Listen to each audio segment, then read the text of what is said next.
Everybody stares at me. I give them a toothy sort of smile, while my stomach churns and my skin prickles with heat. "What's wrong with your fairy friend?" Nan asks eventually. "He was a bit run down and his glamouring got out of control. Mrs. Mandrake used a bit of Mirfay nest to revive him." "She's good in an emergency," says Nan. "Always has been." "Did you know she could do that?" "Of course," says Nan. "Most humans have a little fae in them, if they open their minds to it, and the closer to Winterspell you are, the easier that is. But now, tell me the rest of the story.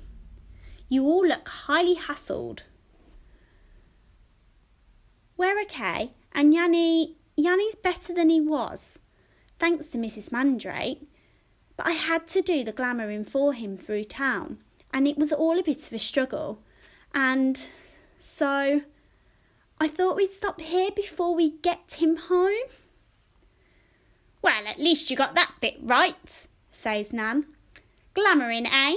And it worked?" "Yes." "She did a great job," Zara says brightly. Nan blinks. "Well, good. You all look wrung out from your adventures, I must say. Food is what we need now." She gives me a long, stern look, so I know we'll be talking again later. But for now, she seems happy enough to boss me and Zara around in the kitchen. We make spaghetti and garlic with fresh tomatoes and green beans from the garden. Zara flits about with me, her eyes filled with wonder about everything. Even the battered old colander is charming and needs inspecting. Tea cake remains curled before the fire while we cook, and Peg watches it all closely from the mantelpiece, occasionally sending sparks up the chimney with a flutter of his wings. Nan billows around us. She's just as bossy and chiding with Zara as she is with me. But the more she does it, the brighter Zara glows. When dinner is ready, we set the table together, and suddenly it hits me that I've never done this before. I've never had to lay a table for more than just me. Yanni stirs and stumbles up, fetching salt and pepper, raiding the drawer for the old steel cutlery and sending it flashing across the table. And then we sit, Yanni, Zara and I, and Peg with his special old tin plate in the other corner of the table, Tea cake with her gold-rimmed saucer in another. "You said you have an imp," whispers Zara. Peg fixes his dark bird eyes on me. I shrug. "He's good at disguise." "It's the bird," Yanni says with a yawn, picking his cutlery and spearing a strand of spaghetti with the fork. "Imps like being birds. They like to fly and they like to look down on others." "Ridiculous," says Peg. Zara stares, her eyes wide as saucers. "Go on, show her," says Yanni. "She's already seen plenty today. It's a bit late to be pretending it isn't all real." Peg growls from his blurring, stretching and reforming. "Wow," says Zara. "Isn't he lovely?" Nan says with a smile. "You'd better tell us what you've got planned next," says Peg around a mouthful of food. Tea cake eyes his tail as it swats against the table, and before I can do anything, she pounces on it. Peg squeals, jumping up and swiping at her. Nan is so surprised, she loses her grip on her chair and floats up into the air. And I start flapping about, trying to separate the kitten from the imp. Yanni watches this all with a delighted grin on his face, and Zara beams. "Amazing," she whispers amid the smash of the plates on the floor, the silver whirl of the cutlery as Peg whips his tail across the table. Tea cake jumps up and clings to the candelabra, swinging from the ceiling, sending beams of light and shards of shadow across the room. Nan has virtually disappeared in the chaos. Enough! I shout, grabbing tea cake and pulling her to my lap. The kitchen slowly settles. We need to work out how to get Yanni home. I can just walk, he says, taking another wedge of bread from the dish in the middle of the table. His plate is sparkling clean already, and he does look a lot better.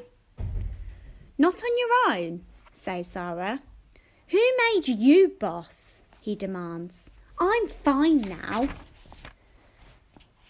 Thank you for your help, but I'm perfectly capable of making my way home all by myself. Your judgment is impaired, I say. And Mrs. Mandrake said you can't glamour for a few days, adds Zara.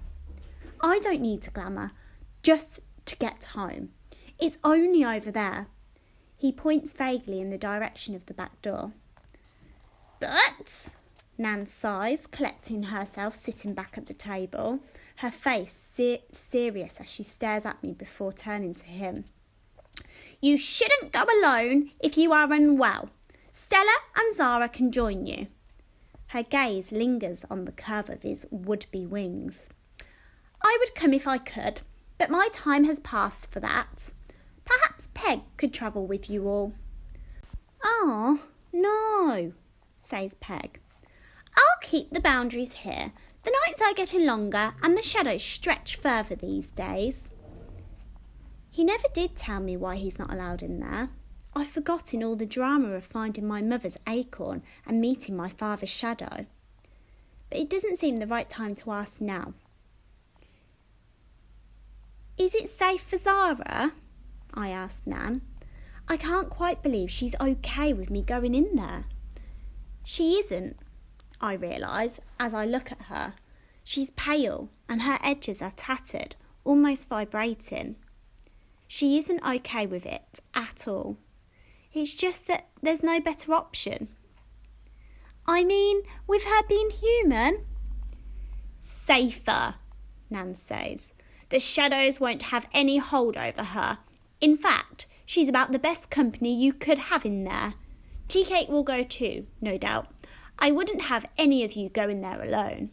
She gives me a hard stare. Zara glows. You see, humanity has its own power. Humanity has all the power, Yanni mutters, standing.